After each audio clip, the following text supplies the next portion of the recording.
back with Stevie Wonder and James Wood. Anyway, I understand the song you just did is the first time you've performed it? First time we ever did it on television. Hey, I thank you for that. Thank you. It's actually going to be in my album coming up, which is going to be called Conversation Piece. And the song was called Fear Can't Put Dreams to Sleep. Because, you know, I know I had the music, but I didn't really have a really good idea of a lyric. And a thought came to me, which was the beginning lyric of the song, which is, from out of the blue there came to me a question, the kind that till you answer won't let you be. The question was, if I were blessed with the gift of sight, what most in life would I want to see? That made me think of an old story about a boy who had no control of his feet or hands, who was asked if he could walk and touch again, what would he do? And he said, as I understand, if mine eyes were to see, let them be the witness of a world that is color-free. If my limbs were to move, let me walk and touch this land when hate can no longer be. And if my ears were to hear, let it like the sweetest music be unity and harmony. And should my mouth start to speak, let me talk about a land where love's for all and fear can't put dreams to sleep. Thanks a lot. No wonder you like this good thing. Yeah. Are you pressured by time? Those of us who can see are constantly looking at clocks, you know, and so forth. Does the time take on a different dimension of you sometimes, so you're not aware? Or is that a dumb question? No, actually, people always call it wonder o'clock. Yeah. because what happens a lot of times is, particularly with my albums, you know, I will take my time to get it to a place that I feel that it's right in that space.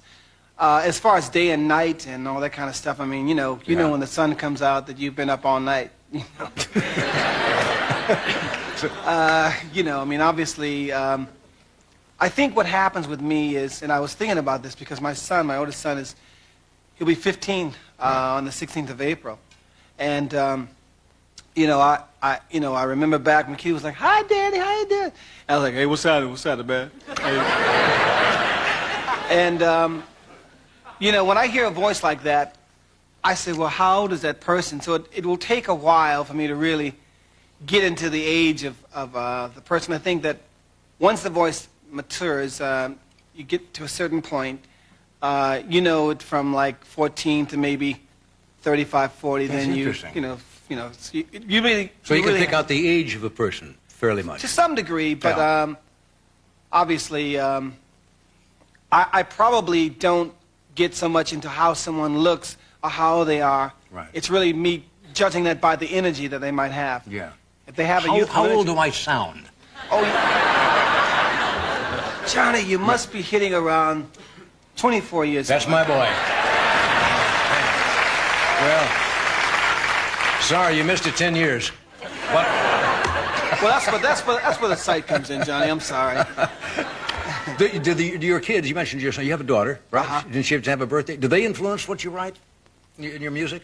Do they critique it? Well, they definitely... You pick up from them? Definitely. My son is getting into mixing now, and he's a serious rapper fan, so he listens to a lot of that stuff. And I listen with him to a lot of it, too. They listen and they tell me what they think, if it sounds good to them. If it's not happening, you know, that ain't happening. You need some more rhythm in there. You need to put this in there. And I have to listen to them. Yeah. Definitely. Get a good fix on what But I think I can still, you know, I can still rock, you know. Oh, yeah.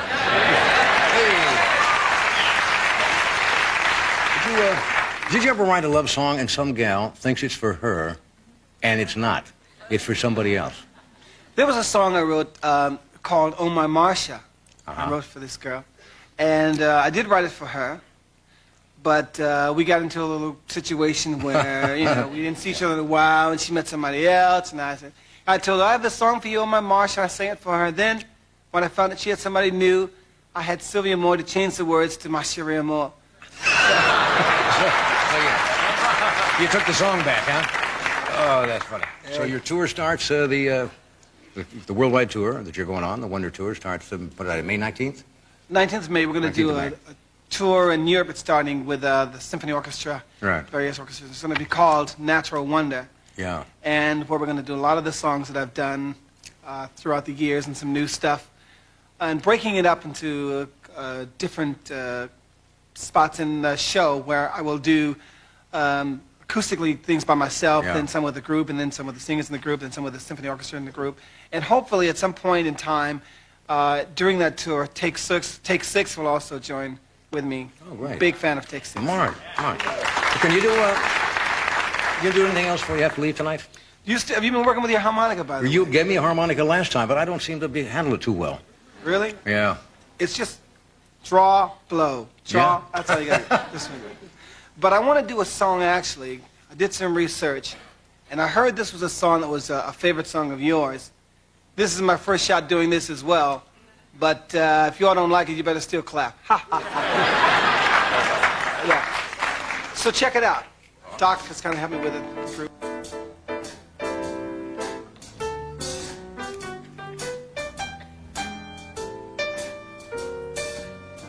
I'll be seeing you in all the old familiar places. This heart of mine embraces all the way through. In that small cafe, the park around, across the way, the children's carousel. That's the shoes, the wishing well. I'll be seeing you in every love summer's day, and everything that's light and gay. I'll always think of you that way, and I'll find you in the morning sun, and when the night is new, I'll be looking at the moon, but I will be seeing you. Yeah, yeah, yeah, yeah, yeah, yeah, yeah, yeah, yeah.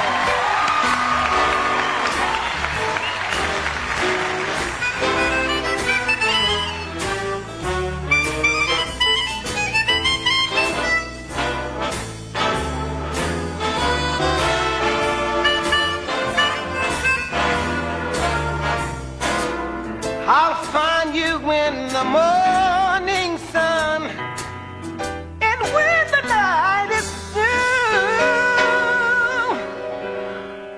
I'll be looking at the sun, looking at the moon, but I will be seeing you.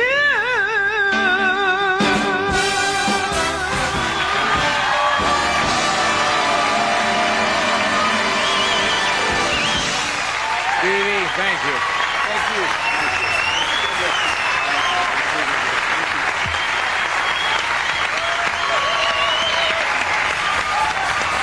We'll be back in a moment. Thank you, Stevie.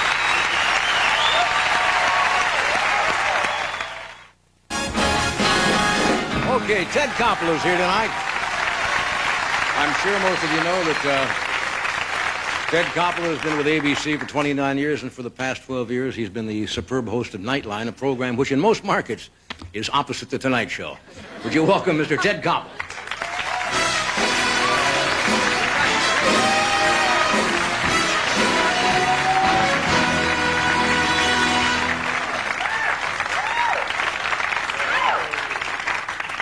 Well, we finally got you here. It's true.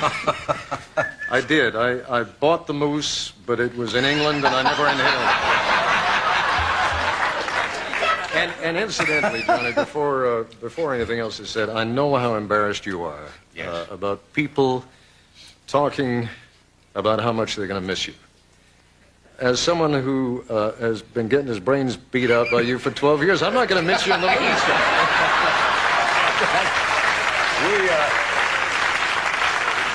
Ted and I have only met a couple of times. We don't exactly have cookouts at each other's house. You're in Washington and I'm out here, but we did have occasion in Washington to be with the Brinkleys and Sam Donaldson one night and George Will. It was a marvelous evening. And we have made jokes occasionally. I called you once because you kicked our brains out several times.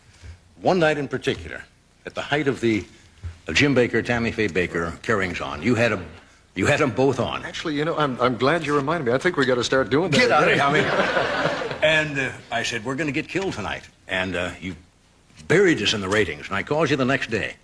And I said, if this is the kind of program you're going to resort to, Ted, I said, I'm getting Charlie Manson out of prison tomorrow and bringing him on the show, right? I said, enough already. You joked about the hair.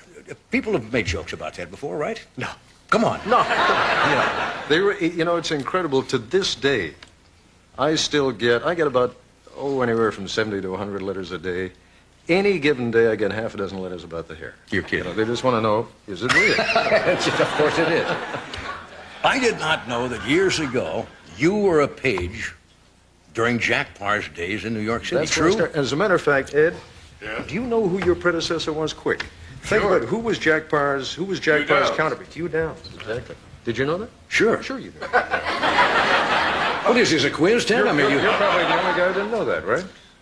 I'm trying to remember how. I know the name. Hugh Downs? I gotta remember the face. Come on. Yeah.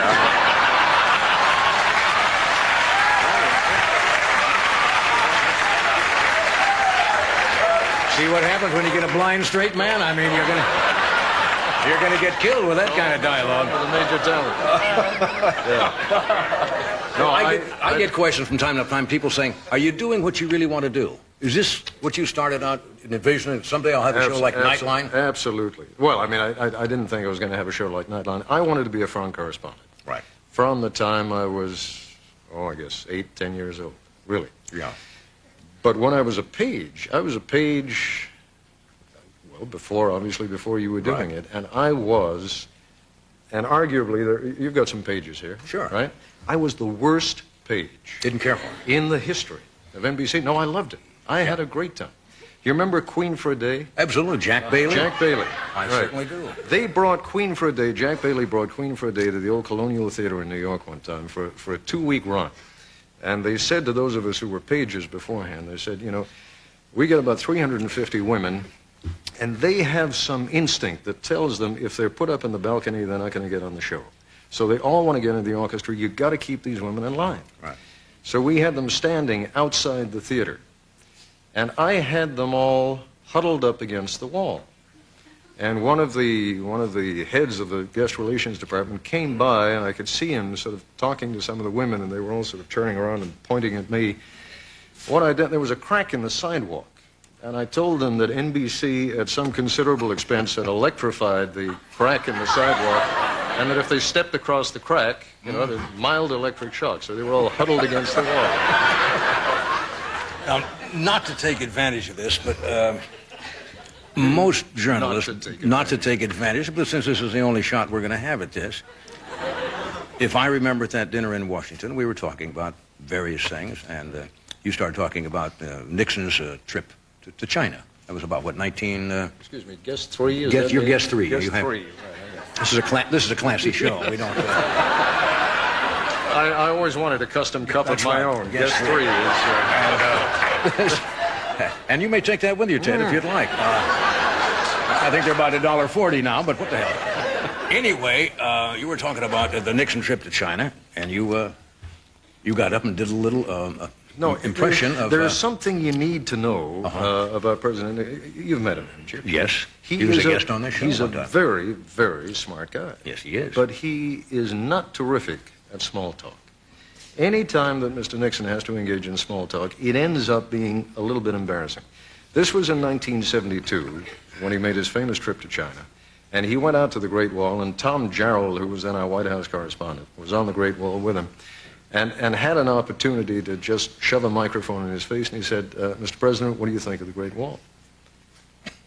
Now, there are any number of things he could have said about the Great Wall, right? I mean, you know, this extraordinary wall which, you know, bifurcates China, which has kept out all the enemies of China, is symbolic of anything, right?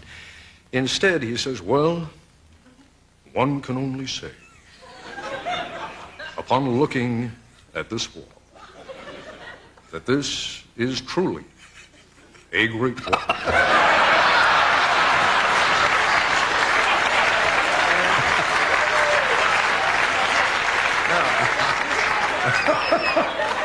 It's true. We've still got the tape back at ABC, and You know, whenever we get depressed, we Yeah, go sure. down in the basement and sort of look at it again. Great wall. Great wall. So, you got to go to a commercial? No. 'Cause there's a follow-up. On Yeah. the flight back from Beijing to Shanghai, I was thinking about, what he could have said. And so I wrote a little song that he could have sung. Doc, we haven't rehearsed this, right, Doc? If just a little snare drum or something, it's terrific. That's great. Ready? Yes. The song goes something like that. In fact, it goes exactly like that.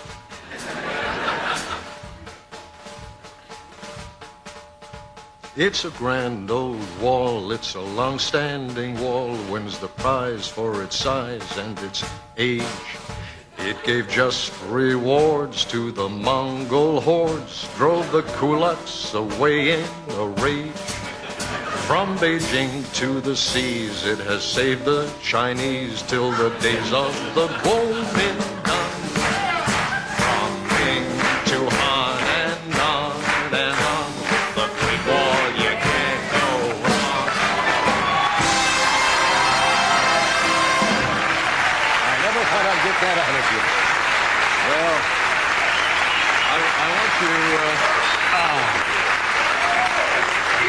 I want you to notice that Stevie Wonder is sweating bullets right now. Yes. His career, Basically, you're going to be clapping on 1 and 3. That's all I'm saying. his career is over.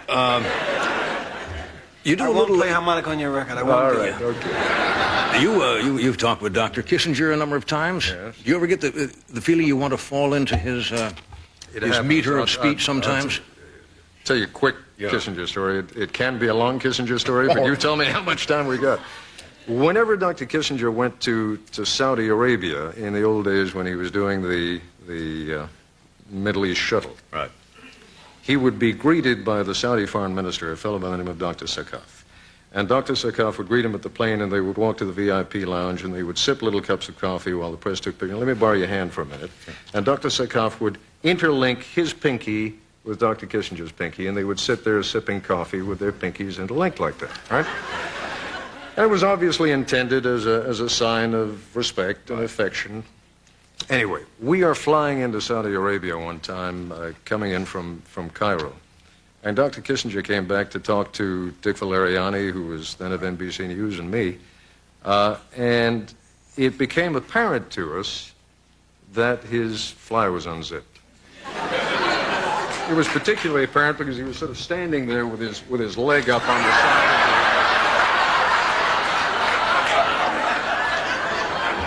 on the side of the chair, and Valeriani, being a more charitable soul than I, took his pen out and scribbled something on a piece of paper and folded it up and handed it to him, and Dr. Kissinger didn't even look at it and just sort of stuffed it in his pocket. And eventually went back up front.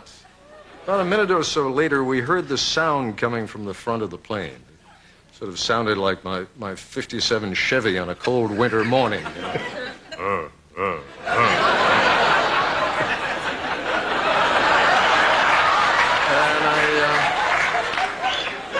I turned to Valeriani. I said, what the hell did you write on the paper? And he said, well, I wrote, dear Mr. Secretary, if you don't zip your fly before we get to Riyadh, Sakharov won't be holding your little finger.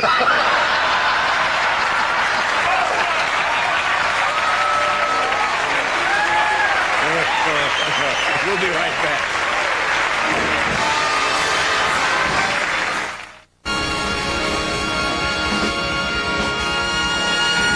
I wish tonight.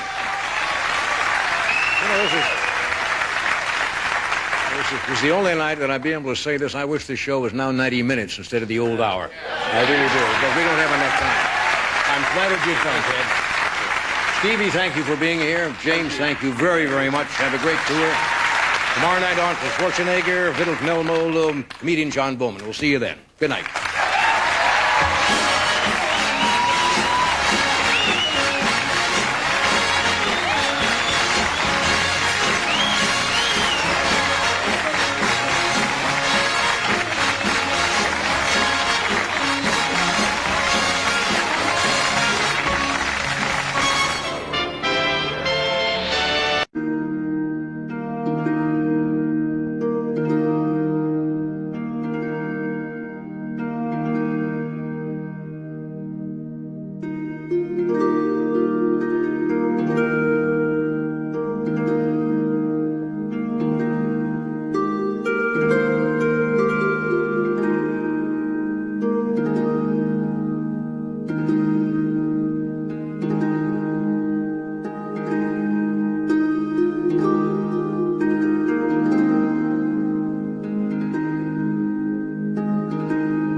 Xin chào tất cả mọi người.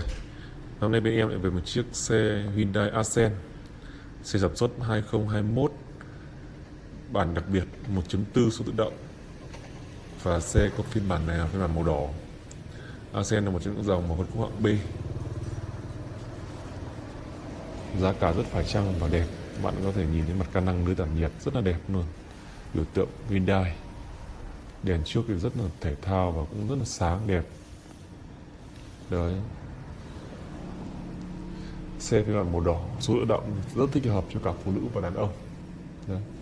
Và hôm nay em phải giới thiệu con này vì là con này mới đi được 1 năm thôi, nhưng mà chủ đã muốn bán vì nó cũng bị va quẹt ở phần sườn bên chính. Đấy. Chưa vào phần chassis, chưa bung túi khí nhưng mà đã bị gò hàn, vì vậy là chủ nhân là muốn bán đi. Đấy, các bạn thấy Hyundai Accent biểu tượng rất là đẹp, xe màu đỏ, đèn hậu rất là đẹp các bạn nhìn này. Tôi tượng Mercedes, lốp la răng thì các bạn có thể thấy là rất là mới, tay nắm cửa mà chrome, 4 quả lốp đi dài dài, mâm rất là đẹp, xi nhan tích hợp ở gương.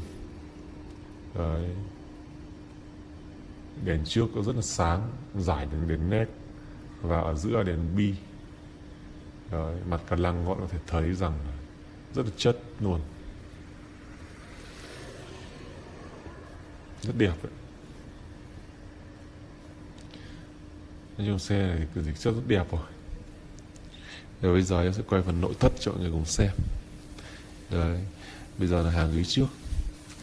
Hàng ghế trước thì gọi vô lăng đã được bọc, cần số thì rất là mới, DVD tích hợp kem nồi, điều hòa 2 vùng độc lập.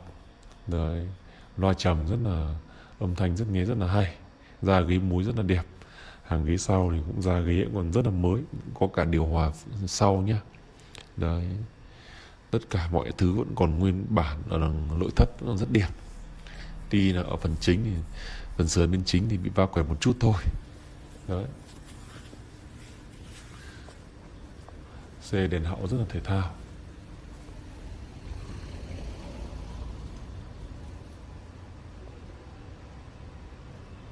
Accent, và giá của em nó là 410 triệu.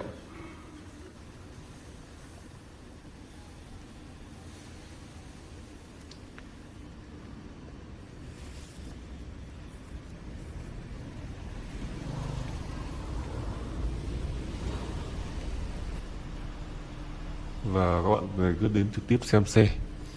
Bây giờ thì nói chung xem qua video này nó không chuẩn được. Nếu mà các bạn muốn xem ví dụ nó lỗi như thế nào thì để em mở lắp cabo lên để soi đèn pin thì các bạn nhìn mới rõ được, nên nó mối gò hàn cũng như là nó đang tình trạng như thế nào. Còn nếu xem qua đây thì nó cũng được phần nào thôi. Vì vậy là ai mua thì cứ liên hệ sớm với em. Còn bảo tại sao bên em thì bán hàng rất là chạy, vì là bên em thì các dòng xe lỗi giá rẻ, phù hợp với rất nhiều người, vì vậy là bán rất là nhanh. Rất nhiều các sàn nông bán cho vùng núi, các vùng cao, vùng dân tộc, người ta cũng toàn là khách hàng của em, khách hàng thân thiết. Vì vậy là đăng con nào gần như là cũng sẽ bán rất là nhanh. Vì vậy ai mua liên hệ sớm với em, không được nhận cọc trước, cứ đến xem trực tiếp. Nếu mà ok thì mới sang tiền và bắt đầu là làm thủ tục sang tên, không nhận cọc trước nhé. Vì vậy các bạn cứ theo dõi, ai mua thì cứ liên hệ hoặc để lại số điện thoại ở phần bình luận. Còn em mà ghim ở phần bình luận đã bán thì là xe đã bán rồi nhé, không còn nữa đâu nhé. Các bạn chú ý thế nhé. Chứ rất nhiều bạn thì xe đăng cả tháng, 1 năm rồi vẫn gọi điện hỏi. Và ai mua đến lại sớm, em xin chào tất cả mọi người.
Thank